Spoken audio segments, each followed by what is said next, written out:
Hello दोस्तों, क्या हाल है। चलिए आज हम स्टार्ट करेंगे। नया टॉपिक है परिवार एवं मित्र, फैमिली एंड फ्रेंड।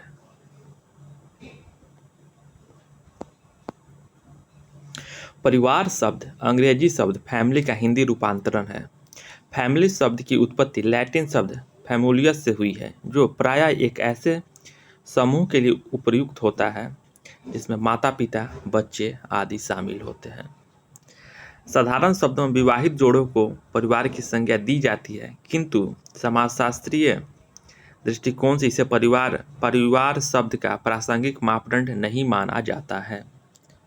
समाजशास्त्रियों के अनुसार परिवार में पति पत्नी और बच्चों का होना अनिवार्य है।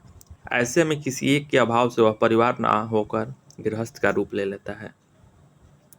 इसलिए ऐसा कहा जाता है कि सभी परिवार गृहस्थ तो होते हैं, लेकिन सभी गृहस्थ परिवार नहीं होते। यहाँ समझने वाली बात देखिए क्या है। समाजशास्त्रियों के अनुसार परिवार में पति पत्नी और बच्चों का होना अनिवार्य है। यदि केवल पति पत्नी रहेंगे तो परिवार नहीं होगा। इसमें तीनों का रहना जरूरी है। इसीलिए कहा जाता है कि सभी परिवार गृहस्थ तो होते हैं, लेकिन सभी गृहस्थ परिवार नहीं होते। सामान्य रूप में परिवार को सामाजिक संगठन की मौलिक इकाई माना जाता है। परिवार से ही बालक की प्रारंभिक शिक्षा प्रारंभ होती है। बालक परिवार के द्वारा ही प्रेम, सहयोग, अनुशासन आदि गुण सीखता है। समाज में परिवार अत्यंत महत्वपूर्ण समूह है।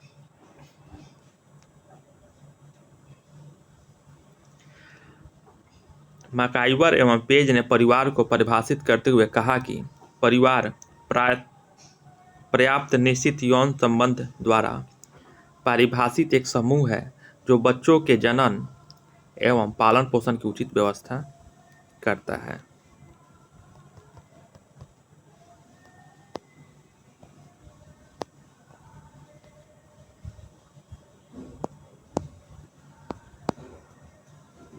परिवार के कार्य।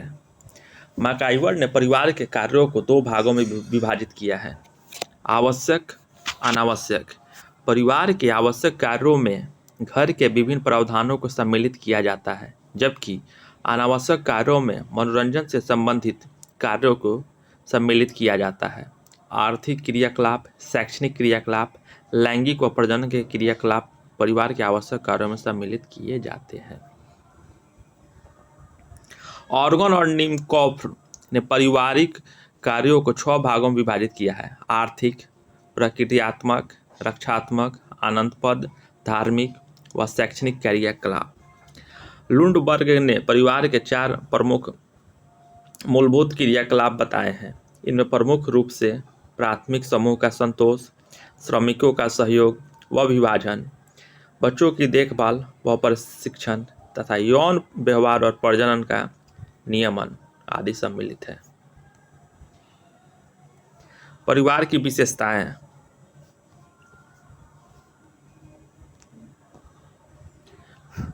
परिवार की अनेक विशेषताएं होती है जो निम्नलिखित है।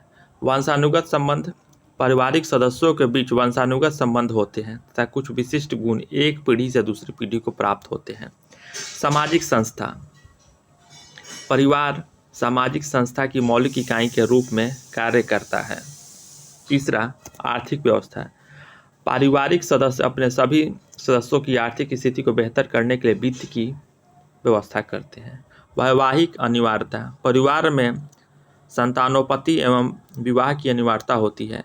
वैवाहिक संबंध परिवार के वंश की वृद्धि के लिए उत्तरदायी होते हैं। सामाजिक सुरक्षा के मूलभूत इकाइयाँ। पारिवारिक अंग के रूप में सभी सदस्य सुरक्षित महसूस करते हैं, जो उनके विकास के लिए महत्वपूर्ण है।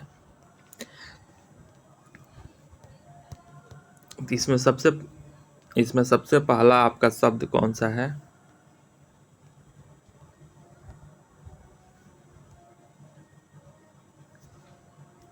वंशानुगत संबंध। दूसरा, सामाजिक संस्था। तीसरा, आर्थिक व्यवस्था। चौथा, वैवाहिक अनिवार्यता। पांचवा, सामाजिक सुरक्षा के मूलभूत इकाइयाँ।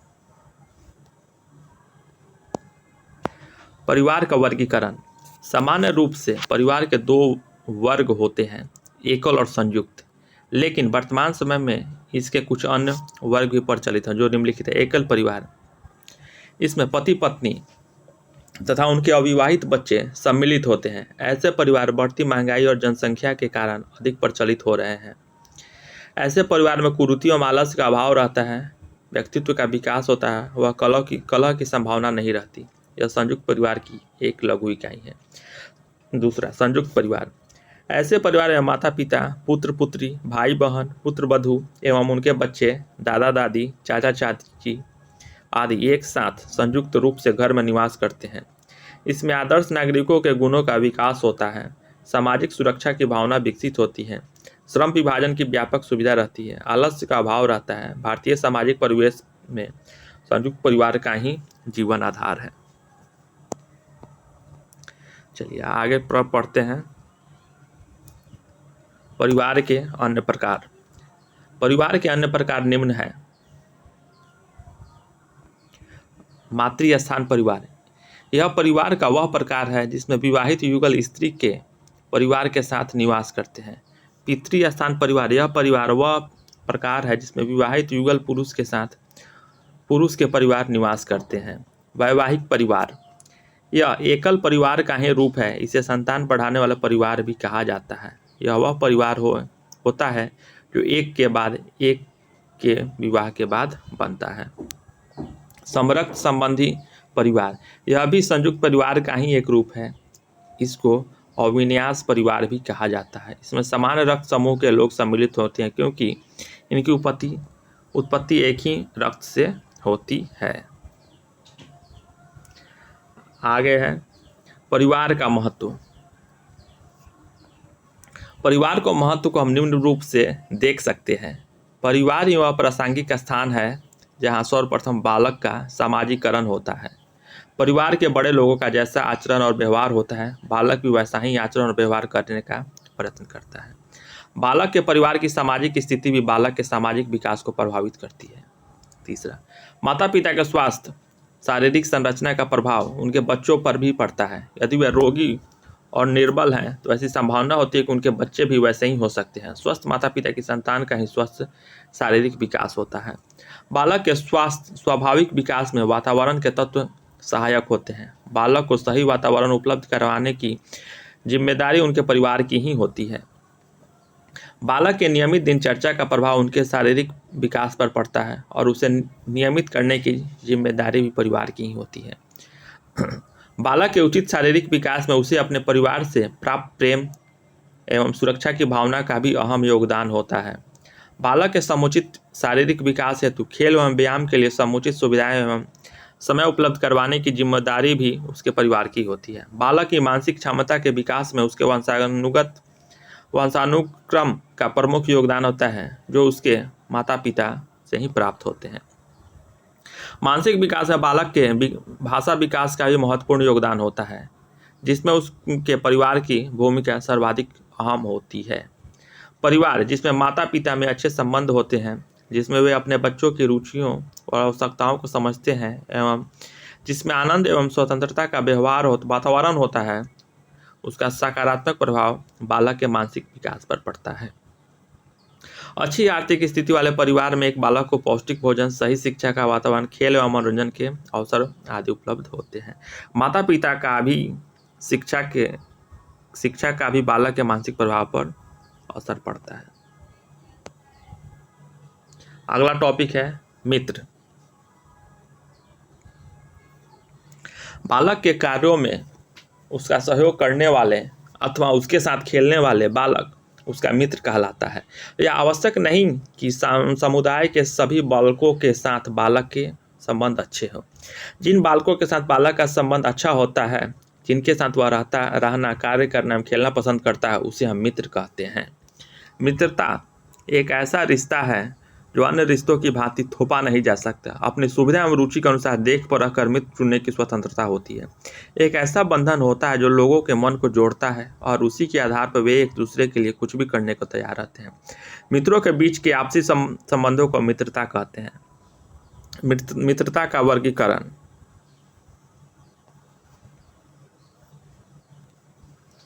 अरस्तु ने मित्रता का वर्गीकरण 3 भागों में निम्नलिखित प्रकार से किया है। उपयोगिता की मित्रता। इस प्रकार की मित्रता में मित्र वही होता है जिसमें मित्रता में अपना हित दिखाई देता है। आनंद की मित्रता।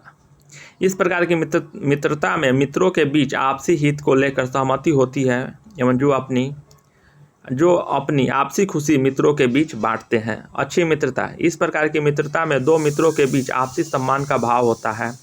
वह एक दूसरे के साथ आनंद लेते हैं जिसमें मित्रता हित पूर्ति व आनंद के लिए नहीं होती। मित्रता का महत्व समझिए।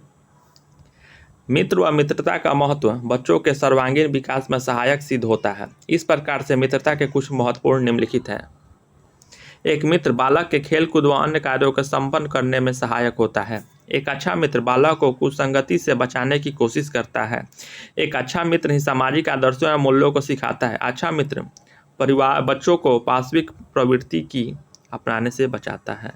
बच्चों के मानसिक विकास में भी मित्रता व मित्र की अहम भूमिका होती है। संबंध, रिलेशन। संबंध वह बुनियाद होती है जिसमें दो अथवा दो से अधिक लोग खून या विवाह और भावनाओं के आधार पर एक दूसरे से जुड़े होते हैं। बालक परिवार में सदस्यों एवं रिश्तेदारों से प्रत्यक्ष व परोक्ष रूप से आदर्शों, मूल्यों, रीति रिवाजों एवं विश्वासों आदि को धीरे धीरे सीखता है।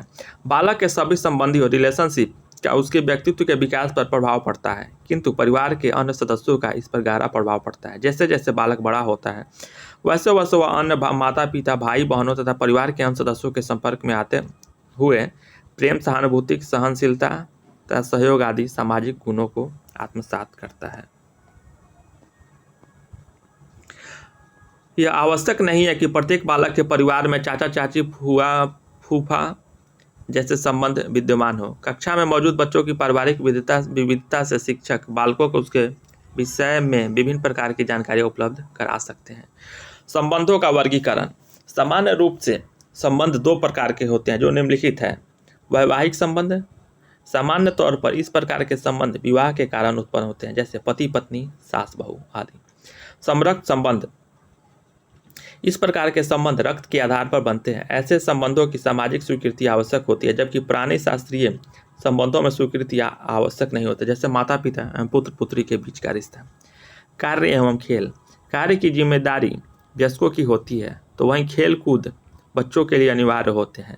बच्चों स्वयं को खेल कूद में व्यस्त रखते हैं। इस कार्य में उन्हें परिवार के सदस्यों से सहयोग प्राप्त होता है। बाल्यावस्था से ही बालक में रचनात्मक प्रवृत्तियां विकसित होने लगती है। रचनात्मक खेल वे सक्रिय खेल हैं जिससे बच्चे को कुछ नया करने की कल्पना शक्ति मिलती है। बाल्यावस्था से ही बालकों में रचनात्मक प्रवृत्तियां विकसित होने लगती है। वस्तुतः रचनात्मक खेल कल्पनात्मक खेलों से अधिक समानता रखते हैं, क्योंकि रचनात्मक कल्पना शक्ति द्वारा प्रभावित होती है।